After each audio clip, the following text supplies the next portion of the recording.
All right. Great. This is going super well. Yeah. The next thing I saw was a blurry stone ceiling. As my eyesight slowly returned, I managed to sit up. I was in a cave, and before me stood a familiar, mysterious face. Ah, this was me. Yes. I apologize for the violence, but I can assure you it was the easiest way. Where am I? Is this your hideout? Just a temporary accommodation so we can be undisturbed for this meeting. Someone else used to live here until recently. Do you know who I am? Well, you're not Reza. Good. What did it take for you to figure that out? It was too obvious. Since you're not whispering anymore, I can hear it clearly in your voice. I had a feeling that you couldn't be him since the first time we met, though. Which first time are you talking about? The generator in the cellar, when you pushed me. I see. You can call me the administrator. No other humans are supposed to be here, though. I assume that's why you're wearing the mask. You don't want to be recognized. That is correct. Whoever you are, you also saved my life. On more than one occasion. Your presence here doesn't make any sense. You couldn't have come through the portal. The dragons would have noticed. This is where you are wrong. My arrival through the portal is what led the dragons to discover it in the first place. Is that so? When I crawled out from the hole in the earth that hid the portal, there were no guards to discover me. My appearance exposed the portal, but the dragons didn't know it was there yet. So you arrived even before Reza. That makes you the actual first human to come to this world. That is more true than you might think. Just who are you, then? I may have arrived through the portal like you, but my story is very different. So, I got here a long time ago. I went to primitive dragons. I gave them mythology. And I went back into my hole and went into cold sleep for like thousands of years or something. I'm moving the screen. time. I'm moving the screen since I'm monologuing it. Before the fall of humanity, I was an engineer. I was part of a team that was formed to create bioweapons. Our task was to create these bioweapons in a country where their development hadn't yet been regulated or outlawed. These weapons were planned to be a low-cost alternative for poor countries to wage war, so they would no longer have to rely on expensive drones and machines for warfare. I was to set up the lab where our bioweapon development would take place. It was a clandestine operation, set to be in the middle of the wilderness. The laboratory was an independent research and living unit, and provided everything we needed without having to rely on external resources or even an existing power grid. Everything was to be teleported right into the middle of nowhere, with no traces or paper trail to follow, so international communities and law enforcement would have no idea of our operations.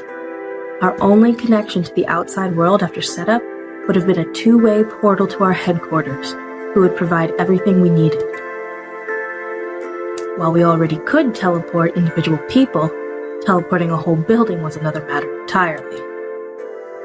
Our solution was matter compression technology, incredibly expensive, but operating in the gray market was also very lucrative. The technology behind it was much more complicated than even teleportation, despite being based on it. While teleportation works by utilizing black holes with a beginning and an end, compression technology relies on a loop, keeping matter in a sort of limbo state up until the loop is broken. Working with black holes was very complicated to begin with, but this shape required much more finesse, and thus was much more expensive. And all in pursuit of cheap bioweapons. Right? I was sent alone to set up the lab and the portal so the rest of the team could arrive safely. In case you didn't know, it is possible to use a portal to send someone to a previously defined endpoint. Therefore, it is not required to have a portal at the destination to be sent there. But as you can imagine, this is also very dangerous. A single variable off by a fraction could mean the difference between landing safely at your destination and smothering in space. Of course, my employer did not want anything like that to happen. Not necessarily for my own sake, but because of all the unfathomably expensive equipment I had with me. Regardless, something went wrong anyway. Despite all their checks and safeguards, they could only minimize the risks so much. Even if the risk is a fraction of a fraction, sometimes you are just that unlucky. And sometimes it turns out that your bad luck is a blessing in disguise. I arrived safely somewhere in the jungles of Earth, yet it was not the destination that had been planned. I knew something was off, but nevertheless, I set to work immediately. At the very least, I could prepare the building. It would have shelter, and then I could begin preparations for our project. Getting the portal into working order would take more time, as it was a complicated process that could take several weeks. If things had gone wrong as I suspected, I would at least be able to establish contact with headquarters after the portal had been set up, and I would be able to return. While teleporting the lab to the wrong location was certainly a costly mistake, it was still lucky to have my life. Before long, I discovered the truth about the place I arrived. While I was still on Earth, it was not the Earth I knew. It was the Earth of 65 million years ago. We knew that by utilizing black holes for teleportation, time travel was a theoretical possibility. It was something even my company didn't dare to attempt, though, as teleportation itself was still a very new technology. Yet here I was, 65 million years in the past, with a research station all to myself. The company would revel in the opportunity to study and profit from all the different life forms I could see. If only they knew about them. I spent the few weeks setting up the portal as planned, yet when I tried to re-establish contact with my employer, I was met with silence. Despite the time discrepancy, Portal should have been able to find my companies in the present. For a black hole, sending something through time is no different than sending something through space. However, when we built the portals, we gave them a specialized configuration. It was only possible to travel through space by aligning them across the time axis. That meant that I, in the past, would still be able to search for portals in the present to connect with. My counterparts in the present, though, would not be able to find me in the past, even if they tried. But I couldn't find them. Not a single one. Even after checking the portal for its function, I determined that, for all intents and purposes, the portal from the company should have been there to connect with. It was then that I had a terrible realization. The portals in the present didn't exist anymore, or were no longer operational. Maybe the blunder of teleporting the lab caused them to reconsider the risks of using this technology. After all, it was already controversial and had been outlawed in several countries. I wouldn't have been surprised if they decided to cut their losses, but it was highly unlikely that they would have immediately shut down every single portal and left me stranded without notice. Portal technology was still being relied on in several places in the present.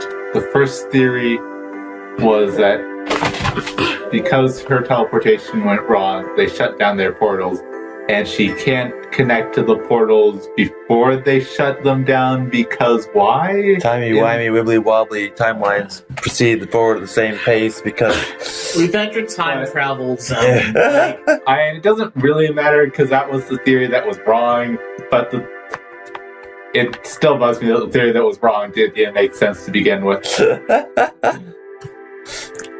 In my mind, only one possibility remained. Superweapons. Various nations had been using them as bargaining chips for some time. I didn't think the threats had become that serious, but one of them must have launched their weapon and destroyed the majority of Earth. That was wrong, it doesn't matter. Ding, ding, ding! It could have been the result of a malfunction, or perhaps the political situation had escalated. Either way, it was not possible for me to establish any means of communication to find out what had really happened. I could have sent myself back into the present with the right coordinates, but this was a risky endeavor, and I also had to ask myself if it was a present I wanted to return to. I was sure that if anything was even left of our world, the aftermath or a possible retaliatory strike would take care of the rest. In the end, I had to realize that whichever present did exist was likely not one that was worth returning to. It made my decision all the easier. That decision being, stay here and bioengineer dragons. Exactly. Right. Yeah. Instead of returning to a destroyed civilization, I saw an opportunity. Rather than creating bioweapons, I could use the lab to create a new civilization, shaped by my own ideas. Oh, dangerous. Oh dear. Yeah. So he created an alternate timeline, and of course, in the alternate timeline, there are no portals. Yeah. And which one of your ideals that said that you should engineer 3 similar but distinct intelligent species? Well, actually, there's 4. There's different kinds of flyers. I don't think so. I don't think so. Maverick has hands and wings. Yeah, so does Bryce, though. A Dean? No, Bryce doesn't have wings. Bryce? Bryce doesn't have wings, and a Dean has like little claws on like wyvern type wings. Okay, man. Maybe. So the administrator went to the past and determined, I want a happy world with dragons. I mean, that's what I'd do. Yeah. I'm just saying. I'm not saying that the administrator is necessarily wrong. I'm just saying, most stories about worlds with multiple intelligent species involve them being at war. They don't get each other because they're different species. Mm-hmm. Okay. I had all the necessary data and the most modern methods and machines at my fingertips. Besides, most of the processes had already been automated. In the end, I still used the lab for what it had been created for. Using human and animal DNA to create beings that were mostly animal, but possessed a greater intelligence that allowed them to learn whatever we wanted them to. As I didn't have any animal samples sent with me when I initially arrived, I collected them from the sources available to me. Dinosaurs. Yeah. Although, when she says 65 million years ago, does she mean a little before the asteroid or a little after? I mean, Because that kind of matters. it does. But she's made dragons, I guess must have been before, so interested to hear the story about what that was like. Automated processes mixed the DNA further across the samples. New abilities were added, like enhanced armor, flight, and spit weapons, to make the new creatures more effective in combat. The result was a number of different species, each tailored and optimized to fill a specific role in a war situation. Hormones allowed me to speed up their growth, and with the lab's learning program, they could be educated in whatever manner I saw fit. My first concern was self-sufficiency. They needed the kind of knowledge that would enable them to come together as their own independent society. Luckily, the AI that automated all the processes in the lab was more than helpful. I unleashed the first generation of my creation, and, as their leader, founded our first village. I thought we could really pull it off, and once I saw that they could survive without my guidance, and also govern themselves, I knew my plan was a success.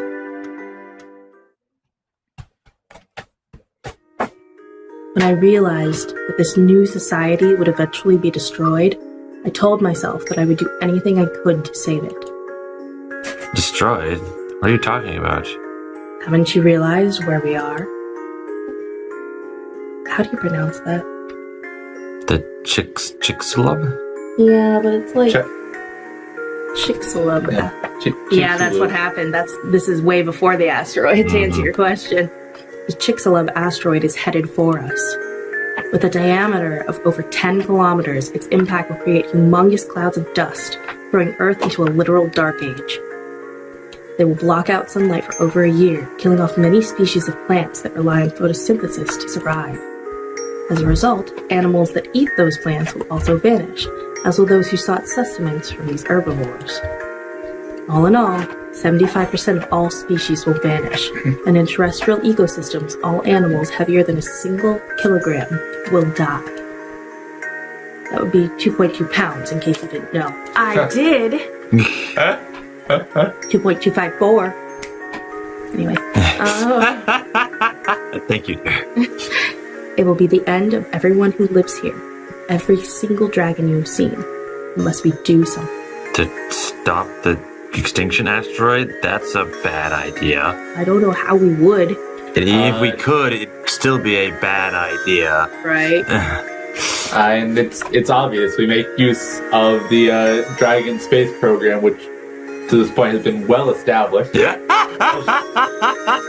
This is where we get Kerbal Space Program. Yes. Yes, Kerbal Space Dragon. Oh my god. What am I supposed to do? Do you not wish to save them? I came here to help humanity. Now you tell me that this society, this whole world, is also on the brink of extinction? That is the truth. What kind of difference could a single person like me even make to save it? Right now, it's also a single person that presents its greatest threat. Reza? How? In order to stop the comet, we will need as much power as possible. We reclaimed all the generators you stole. Besides, how could a few of them be enough to make a difference with something like this? Don't forget that Reza is still out there looking for more. The truth is, I don't know if all the generators we could gather would ever be enough. We only require enough power to divert the comet's path during a crucial moment. But even if this plan is possible, we will need every single generator we can get. So my goal hasn't changed. I just need to find Reza. Yes, but you'll need my help, and maybe the help of others. You know that Reza is dangerous, and with his gun, he has a clear advantage. Don't think that he wouldn't hesitate to kill you if you were in his way. Then what shall I do? Do you know where he is? No, but I think you'll find him soon, and you can count on my support when that happens. I see. There's one thing that still doesn't make sense to me, though. The dragons have myths about you, but they don't know or remember you. They haven't seen any humans for who knows how long. How much time could have passed since you created them and now? How many generations could it take to forget? Why isn't there proof of your existence? Don't know exactly how long it's been myself. When I realized what time period I was in, and that my creation was about to be wiped out in the future, I wanted to go to that future and see what they had become. I disabled the portal's time access safeguards, and thus enabled it to connect with others in different times. This also included that very same portal in the future. With the generator of our lab being able to supply the portal with power for an indefinite amount of time, I was able to travel to any point in the future I wanted to. The entry and end point of the black hole would be the same place in the same portal, with the way traveled being just along with time axis. Since I could now search for my connection points in any time period, I could look for my own portal in the future and pinpoint the moment the signal stopped. The comet. Exactly. I found that specific point in time and traveled to a future that was as close to that event as I could safely manage. After I arrived here, my escape from the portal's hiding place led to its discovery by the dragons. It and the laboratory were unearthed. I still don't understand how our portal found yours, or why we ended up arriving at this particular time period. The portal you found was no doubt one of my company's. They must have been connected before, so the corresponding data for their connection already existed when we found it. I'm not sure if that could bypass the anti-time travel safeguards, though. Was it completely operational when you found it? No, it took a little bit of tinkering. Probably jumping the hardware safeguard process. Now, consider that connected portals travel along the time axis together. The data for their beginning and end points are adjusted automatically. See, that's why you couldn't just go back to when it was anywhere. But the portals weren't connected yet. But maybe they were. She just hadn't set his up yet. Like they were pre-connected, and then his was like compressed down, and he had to take a couple weeks to set it back up again. But they're still like attuned to each other or some shit. Yeah. Look, it's flimsy, but it's the only thing that makes any sense. What do you Are we expect still sci-fi? trying to understand this whole time travel bullshit thing? It's not. I mean, okay, it's kind of bullshit, but like it's at least somewhat sort of consistent. Like they clearly thought about it. There was some thought that went into it. Otherwise, you wouldn't be able to transport anything from one place in the world to another without also sending it through time. Since these two portals must have been connected at some point, the corresponding data for the connection between those two portals already existed. When using the same connection without changing any of the data, this would mean that despite the time discrepancy between those two portals, time still progressed linearly for them. That would imply that however long it's between when he started genetically modifying dragons and now is the same amount of time between when he got sent back to the past and the present in human time. It would. Mm-hmm. Probably. Maybe. Timey-wimey. Timey-wimey. But, like... Okay. I guess it hasn't really been established how long it's been since the calamity that broke the world. Yeah, it's 20XX. Who knows? Who knows? Okay, great. Well, but that implies at the very least that it's less than 100 years. Yeah. Which seems like not very much time to genetically engineer a whole race of dragons and have them forget about you. Mm-hmm. Alright, anyway. I'm not sure I understand. Let me try to rephrase that. The portal you found and my own share a connection. However, while the connection is locked to a certain place, which is whenever the portal is at that very moment, it is not connected to a specific point in time. For us and the physical machines that are the portals, time passes linearly, and we can't do anything about that. However, for the black holes, this isn't the case. Just as their entry and end points can be in different places, they can also be in different times. In order to send something through time... Not send something. Oh my god, I hate life! Okay. In order to not send something through time, when we just want to transport something from one portal to another, the portals are anchored together in such a way that the time data is automatically synchronized. Essentially, this means that ever since your arrival in this world, the same amount of time that has passed for you has also passed in the place where you came from. That does make sense, actually. Mm-hmm. Because, again, if time was totally arbitrary, then yeah, if you risk like sending things like 20 minutes in the future or some random shit, and all sorts of crazy random bullshit. I see. So, despite being in different time periods, time still passes linearly on both sides of the portals. This is what they were hinting at when they're like, they're not aliens, guys. Mm-hmm. In the very beginning of the game, Mm-hmm. that was the foreshadowing for this. Like, they're still aliens. Anyway, Otherwise, it would have not been possible for you to send messages back and forth to each other. If they were not synchronized, the portals on both sides would stay connected not only to a single point in space, but also to a single point in time, thus making proper two-way communication impossible. However, this is only possible through the connection that has already been forged. If we wanted to, we could also use our portal to send you back to your time period, but to a moment before Reza even arrived here. but that would mean there'd be two of me, right? Wouldn't that cause a time paradox? I can only tell you that it would work. No one has studied time travel before, though, so if there are any consequences, then I am not sure of them. Most likely, an entirely new timeline would be created. There would be a timeline without Azani altogether, and in the new one, there would be two of you. This is becoming way too complicated. I apologize. To come back to your original question, I am not sure how much time passed between the time I left my newborn society and now. Since the portal was not designed for time travel, I have no way of knowing how the variables translated to our perception of time. Could have been thousands or even millions of years. How could the portal or even its power source still be operational after all this time? Portal receives its power from the generator in the lab. These units were fitted with the absolute best technology we had to offer. It was designed to provide sustainable power completely independently from any already existing network of power lines. It gains energy from many sources: sun rays, Earth's heat and movement, just to name a few.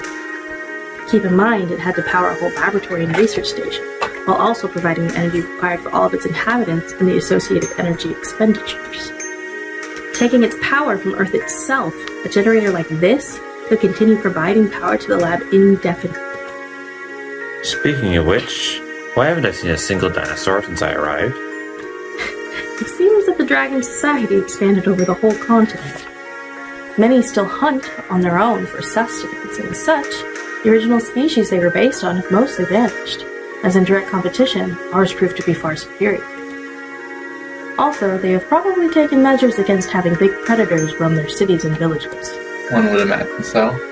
Yet, While the dragon population has increased tremendously, I have found that by and large, their society as a whole has not changed much. Is that why everything here looks like it was made for humans? I suppose so. The learning program I initially used gave them knowledge about things and how to create them. Yet of course those were only human inventions and designs. Did they never once stop to think that they should adjust how certain things look? A lot of the furniture and objects I've seen look very impractical for a dragon. I was surprised at that too, but I have an explanation for this phenomenon. Don't forget that their genome was designed by an AI programmed to make them into effective bioweapons. So they don't question programming? The idea was to have them indoctrinated at a young age.